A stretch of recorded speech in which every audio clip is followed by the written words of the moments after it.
வெளிநாட்டிலேருந்து ஒருத்தர் வந்தாங்க. வந்துட்டு அவங்க சொன்ன விஷயங்கள் எனக்கு ரொம்ப அதிர்ச்சியாக இருந்துச்சு. மிகப்பெரிய பணக்காரர்கள் அவங்க கொடுக்குற ரெஃபரன்ஸ் ஆஃப் அஸ்ட்ராலஜர்ஸ் எல்லாமே டாப் அஸ்ட்ராலஜர்ஸ். வசனம் போட்டு பார்க்கும்போது படிக்கலான்னு வந்துச்சு. ஆனால் கவனமாக படி. அந்த அம்மாவுக்கு வந்து ஒரு மன நோய் இருக்குது. வெளிநாட்டில் ட்ரீட்மெண்ட் பார்த்துட்டாங்க, கேரளாவில் போய் ட்ரீட்மெண்ட் பார்த்துட்டாங்க. மற்ற டாக்டர்லாம் பண்ணக்கூடாதுன்னு சட்டம் சொல்றது இல்லை, தாண்டியே பண்ணுறாங்க. அதுக்கு பயங்கரமாக பணம் வாங்கியிருக்காங்க. பரிகாரம்லாம் பண்ணிட்டாங்கடா இவங்க, இன்னும் என்ன பரிகாரம் கேட்குறான்னு கேளு அப்படின்னு. இவங்க தன்னுடைய பண பலம், பணத்திமிர், whatever you call it, யாரோ ஒருத்தங்கிட்ட சொல்லி சிலையை வாங்கி அந்த கோயிலை வையா. மகத்தீசாய நமக.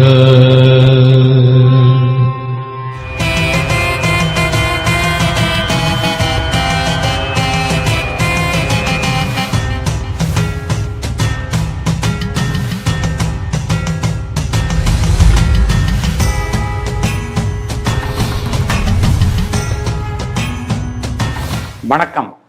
ஜூன் மாதம் ஒரு நல்ல நாளிலே இன்று நம்முடன் இணைந்திருப்பது நமது இனிய சகோதரர், நமது சேனலுக்கு ஒரு உறுதுணையாக, ஒரு தூணாக இருந்து நம்முடன் பயணித்து பல அன்பர்களுக்கு ஆன்மீகத்தை பற்றியும் ஜோதிடங்களை பற்றியும் நிறைய விளக்கங்களை கேட்டு அவர் பகிர்ந்து வரும் கணபதி சங்கரனை இன்றும் அவர் நம்முடன் இணைந்திருக்கின்றார்.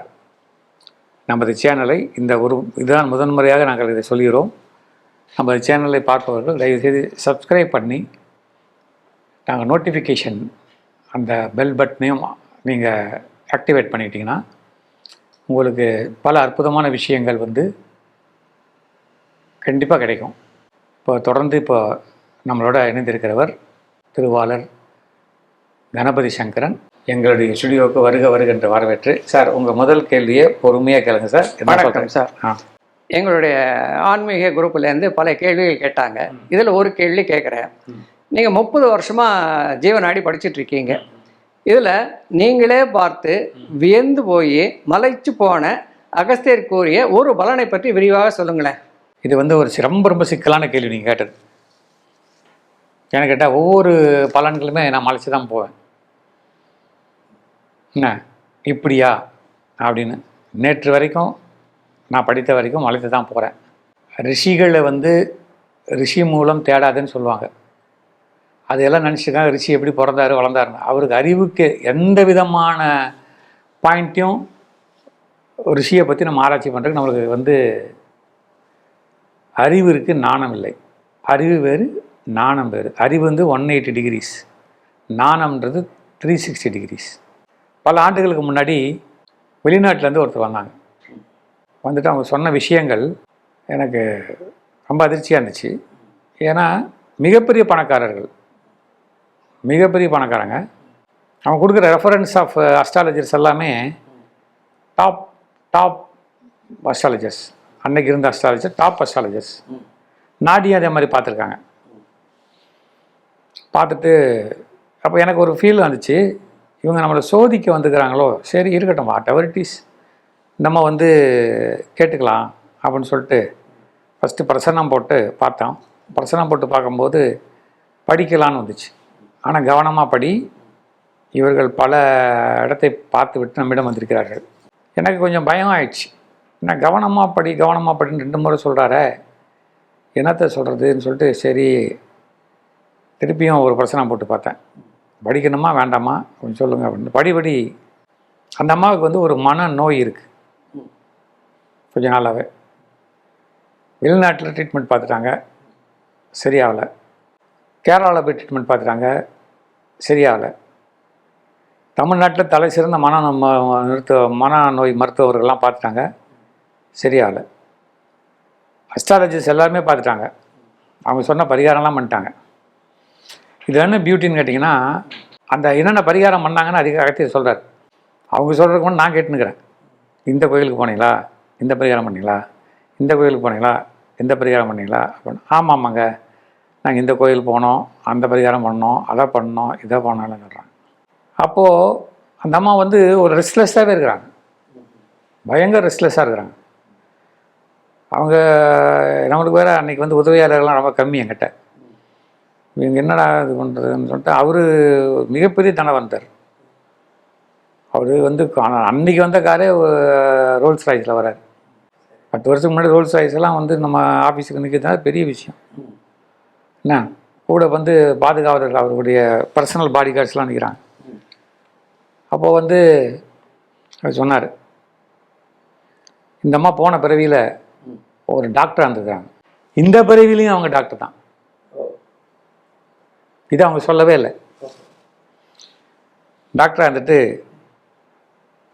ஏதோ ஒரு நாட்டில் குடியிருந்திருக்காங்க. அப்போ இந்த கருக்கலைப்பு பண்ணியிருக்காங்க நிறையா. அதில் வந்து கருக்கலைப்பு வந்து என்ன பண்ணிக்கிறாங்கன்னா, மற்ற டாக்டர்லாம் பண்ணக்கூடாதுன்னு சட்டம் சொல்கிறது இல்லை. ஒரு மாதத்துக்கு ஒரு சில மாதங்களுக்கு அப்புறம் அந்த மாதங்கள்லாம் தாண்டியே பண்ணுறாங்க. அதுக்கு பயங்கரமாக பணம் வாங்கியிருக்காங்க அப்போவும் இப்போவும். அதில் வந்து சில கருக்கள்லாம் வந்து என்னென்னு கேட்டிங்கன்னா தெய்வ அம்சம் புரிஞ்சுது. ஆண் பெண் என்றும் பாராமல் இவங்க ஆண் குழந்தை பெண் குழந்தை பார்க்காம இவங்க அடிச்சு தள்ளியிருக்காங்க. அது வந்து இவங்களுக்கு வந்து என்ன ஆகி போச்சுன்னா, சில சிசுக்கள் வந்து சிந்திக்கிற திறன் கொண்டு ஏதோ விஷயங்களில் ஏதோ காரணத்தினால என்ன ஆகி போச்சுன்னு கேட்டால் கடுமையான சாபத்துக்கு ஆளாயிட்டாங்க. எந்த அளவுக்கு ஆகிட்டுக்கிறாங்கன்னு கேட்டிங்கன்னா, தான் என்ன படித்தோம், என்ன சாப்பிட்றோம், என்ன வைக்கிறோன்றதே தெரியாது அவங்களுக்கு. என்கிட்ட வரும்போது அவங்க சொன்னாங்க, நான் தூங்கியே ஒரு வருஷம் 6 மாதம் இருக்கும் சார். எத்தனை மாத்திரை போட்டாலும் பத்தாது. பையை திறந்து காமிக்கிறாங்க, கிட்டத்தட்ட இவ்வளோ மாத்திரை இருக்குது. நீங்களே டாக்டரு, உங்களுக்கு தெரியாதான்னு. எனக்கு தெரியாதுங்க அப்படின்றாங்க. இப்போ நம்ம அகத்தியர் சார் என்ன சொல்கிறாரு, சரிசி பரிகாரம்லாம் பண்ணிட்டாங்கடா இவங்க, இன்னும் என்ன பரிகாரம் கேட்குறான்னு கேளு அப்படின்னாங்க. நான் வந்து எப்படி கேட்குறது, என்னம்மா கேட்குறீங்கண்ணா, ஏதாவது வழிகாட்டுங்க அப்படின்னு. அப்புறம் சரி பார்த்தேன், நம்ம ஆஃபீஸில் இருக்கிற அகத்தியர் சிலையை போய் கும்பிட்டு வாங்க, கும்பிட்டு அது முன்னாடி தண்ணி இருக்கும், எடுத்து குடிச்சிட்டு ஒரு 10 நிமிஷம் அமைதி அகத்தியர் காயத்ரி சொல்லிட்டு உட்காருங்க, பார்க்கலான்னு சொல்லிட்டு அவங்களை வெளியே அனுப்பிச்சு திருப்பி நான் எடுத்து பார்த்தேன். எடுத்து பார்த்தபோது என்ன சொல்லிச்சுன்னா, இவங்க வந்து அவசரப்பட்டே ஜோதிடர்களை பார்த்துருக்காங்க. ஜோதிடர்கள் மேலே எந்த பொய்யும் தப்பு கிடையாது. தப்பு என்னன்னு கேட்டிங்கன்னா, இவங்க பண்ண விஷயங்கள், ஒரு ஜோதிடரை பார்க்குறது, இன்னொரு ஜோதிடத்தை கிராஸ் எக்ஸாமினேஷன் பண்ணுறது, இப்படியே பண்ணி ஒரு இடத்துல என்ன பண்ணுறாங்க, ஒரு சிலை வைக்க சொல்லியிருக்காங்க. அதே பரிகாரம் இங்கேயும் வருது. ஒரு சிலை பிரதிஷ்டை பண்ணி அந்த சிலையை ஏதோ சிலையை ஒரு பிரதிஷ்டை பண்ணி இந்த கோயிலில் வச்சு பண்ணணும்னு சொல்லிடுறாங்க. இவங்க தன்னுடைய பண பலம், பணத்திமிர், whatever you call it, அந்த இதில் யாரோ ஒருத்தங்கிட்ட சொல்லி சிலையை அந்த கோயிலை வையா அப்படின்னு சொல்லிட்டாங்க. அதுக்கு முறைப்படி செய்யலை, ஒரு ஸ்தபதியை வச்சு செய்யலை. அதில் இன்னொரு விஷயம் பாருங்கள், அந்த சிலை செஞ்ச கல்லே தப்பு. அது வந்து ஆல்ரெடி இங்கே செஞ்ச செயல்னால பாவம் அதிகம், சிலை செஞ்சு அந்த கல் தப்பு, அந்த கல்லில் சிலையை செய்யக்கூடாது. இப்போ என்ன சொல்கிறார் அகத்தியர், இந்த அம்மாவை பர்சனலாக போய் இந்த ஸ்தபதியை பார்த்து, அந்த ஸ்தபதி ஒத்துக்கவே மாட்டான், செய்யவே மாட்டான், காலில் கையில் உளுந்து கெஞ்சி அந்த சிலையை எடுத்துன்னு போய் ஒரு குறிப்பிட்ட கோயில் சொன்னார். அந்த கோயிலில் வந்து முறைப்படி அந்த ஸ்தபதியை பிரதிஷ்டை பண்ணணும். அந்த கோயிலில் இந்த அம்மா அங்கே இருக்கிற சிவன் மற்றும் சித்தர்கள், ஜீவசமாதிகள் கோயில், அங்கே உட்காந்து அழுது வேண்டணும். தன் கையால் சாப்பாடு குழந்தைகளுக்கு போடணும். அதாவது ஒரு நாள் இரவு இவங்களுக்கு தெரியும் தான் செஞ்சது தப்புன்னு. அப்போ வந்து இவங்களுக்கு ஒரு அம்பாள் காட்சி கொடுப்பாங்க, மனித ரூபத்தில் ஒரு அம்பாள் காட்சி கொடுப்பாங்க. அப்போது அவங்க ஒரு மந்திரம் சொல்லுவாங்க. மந்திரத்தை சொன்னார். இந்த மந்திரத்தை அவங்க கேட்டுக்கிட்டு அந்த மந்திரத்தை அந்த கோயிலில் உட்காந்து ஒரு 9 நாள் சொன்னாங்கன்னா இவங்க கம்ப்ளீட்டாக சரியாயிடுவாங்க. நான் நினச்சேன் இது வந்து ஒரு அவாய்ட் பண்ணுற டெக்னிக் மாதிரி இருக்குது. என்ன இவங்க எங்கே போய் பண்ண போகிறாங்க, வந்துக்குது ரோல்ஸ் ராய்ஸ் காரு, கூட 10-15 இது பாடி கார்டு. அவர் பார்த்தா அவர் கட்டிக்கிற வாட்சே பயங்கரமாகுது, இந்த அம்மா போட்டுக்கிற வைர நகையெல்லாம் பயங்கரமாகுது, இவங்க பண்ண மாட்டாங்கன்னு சொல்லிட்டு எழுதியே கொடுத்துட்டேன். சரி, இதுதாங்க உங்கள் மேட்ரு அப்படின்னு சொல்லிட்டு ஒரு குறிப்பிட்ட ஒரு குருஜி பேர் வந்துச்சு, ஒரு ஐயர் புரோகிதர் பேர். அவருக்கு ஒரு மந்திரம் தெரியும். அந்த மந்திரத்தை எழுதி கொடுத்தாரு. இந்த மந்திரம் தெரியுமா அவர்கிட்ட கேளு, அது முறைப்படி சொல்ல வேண்டிய வேதிக் மந்திரம். அது என்ன 4 வேதங்களில் வந்து ஒரு மந்திரம் அது. அந்த அந்த புரோகிதர் எங்கே இருக்கிறாருன்னா, அவர் பெங்களூரில் இருக்கிறார்.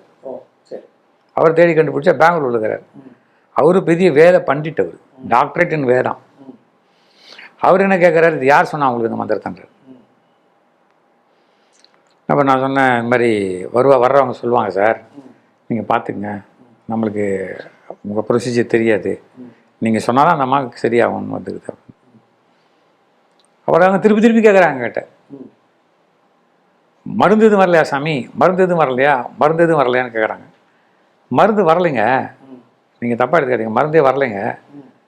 அந்த கோயிலில் அபிஷேகம் பண்ணி, அந்த சிலைக்கு அபிஷேகம் பண்ணி கீழே என்ன யந்திரம் வைக்கணும்னு சொல்லிட்டாங்க. அந்த அபிஷேகம் பண்ணி, அந்த அபிஷேகம் பால் தான் மருந்து.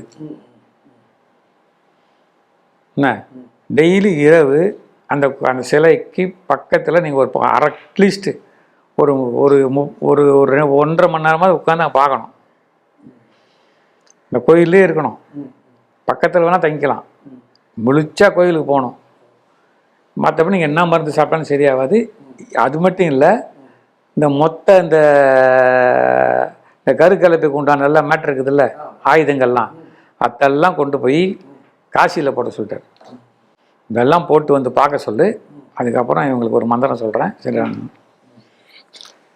சரி சொல்லிட்டு இதில் வேறு எனக்கு இன்னொரு கண்டிஷன் போட்டார், 10 பைசா கூட நீ பீஸ் வாங்கிக்காத, ஏன்னா அது வந்து மிகுந்த பாவத்தை நம்மளுக்கு சொல்லிட்டு வந்துடும். எப்போ சாமின்னு சொல்லிட்டு ரொம்ப நல்ல வேலை, இதை விட மகிழ்ச்சியான விஷயம் எதுவும் கிடையாது அப்படின்னு சொல்லிட்டு இந்த ஒன்று வேணாம் நீ கிளம்புங்கிட்டேன். அப்புறம் ஒரு 4-5 மாதம் இருக்கும் கழித்து வந்தாங்க. இப்போ அவங்க தோற்றமே மாறி இருந்துச்சு, தோற்றமே மாறி இருந்துச்சு. வந்துட்டு நம்ம அகத்தியர்கிட்ட நெடுஞ்சாங்கிட்டே காலில் விழுந்தாங்க. வந்து ஒரே அழுக, அந்த ஐயாவும் அழுக, அந்த அம்மாவோட பொண்ணு அவங்களும் டாக்டரு, அந்த அம்மாவோட பையன் அவனும் டாக்டரு, எல்லாமே எல்லாம் வெளிநாட்டில் இருக்கிறாங்க. வந்து சொல்கிறாங்க, சார் பர்ஃபெக்ட் ஆகிட்டேன், நான் முதல்ல பர்ஃபெக்ட் ஆகிட்டேன், இதுக்கு மேலே எல்லா மாத்தையும் தூக்கி போட்டேன் சார். எங்கேயும் தனியாக போய் பார்த்தேன், இருட்டில் போய் பார்த்தேன், தனியாக விமானத்தில் பயணம் பண்ணேன், தனியாக பண்ணேன், எந்த பிரச்சனையும் இல்லை சார் எனக்கு அப்படின்னு. கொஞ்சம் படித்து சொல்லுங்கள் சாமி, நான் என்ன செய்யணும் அப்படின்னு. அப்புறம் வந்து திருப்பி உட்காந்து படித்தேன். படித்தோடனே ஒரு பிறந்து தாயை இழந்த குழந்தைகள் இருக்காங்கல்ல, அவங்களுக்கு ஒரு சென்டர் ஆரம்பிக்க சொல்கிறார். ஆரம்பித்து அந்த சென்டரை கம்ப்ளீட்டாக அவங்க டேக் ஓவர் பண்ணிக்கணும். அந்த குழந்தைகளுக்கு குறைஞ்சபட்சம் 9 குழந்தையாக தங்க இருக்கணும்ட்டார். சார் நம்ப மாட்டீங்க, சென்னையில் தான் அந்த காப்பகம் இருக்குது, நம்ம ஈஸியாக நம்ம பாலவாக்கத்தில் தான் ஆரம்பித்தாங்க. நம்பவே முடியல என்னால். அந்த அளவுக்கு 5 ஸ்டார் ஃபெசிலிட்டியில் பார்த்துக்கிறாங்க. ஒவ்வொரு குழந்தைக்கும் 2 கேர்டேக்கர், 2 மக்களை போட்டு பார்த்துக்கிறாங்க. இப்போ நல்லா இருக்காங்க. இதில் இது என்னன்னு கேட்டிங்கன்னா, அவர் சொல்கிறது, இது ஒரு கொலை, ஒன்றும் அறியாத ஒரு ஜீவனை கொன்ற பாவத்திற்கு அது எல்லா இடத்துக்கும் போயிட்டு வந்து திருந்தணும்னு வந்ததுனால இந்த பரிகாரத்தை நம்ம கொடுத்தோம். இதை தொடர்ந்து யாருக்கும் நீ வந்து கேட்காத, தெரியாத வந்துட்டாங்கன்னா நம்ம செஞ்சு கொடுக்கலாம் அப்படின்னாரு. இது என்னால் இந்த வரைக்கும் மறக்கவே முடியாது. ஏன்னா அவங்க வந்து கிட்டத்தட்ட 1.5 வருஷம் 2 வருஷம் அலைஞ்சிருக்காங்க, அவங்கள டாக்டர். ஸோ இதுதான் நீங்கள் கேட்ட கேள்விக்கு என் மனசுலேருந்து வந்த கேள்வி பதில்.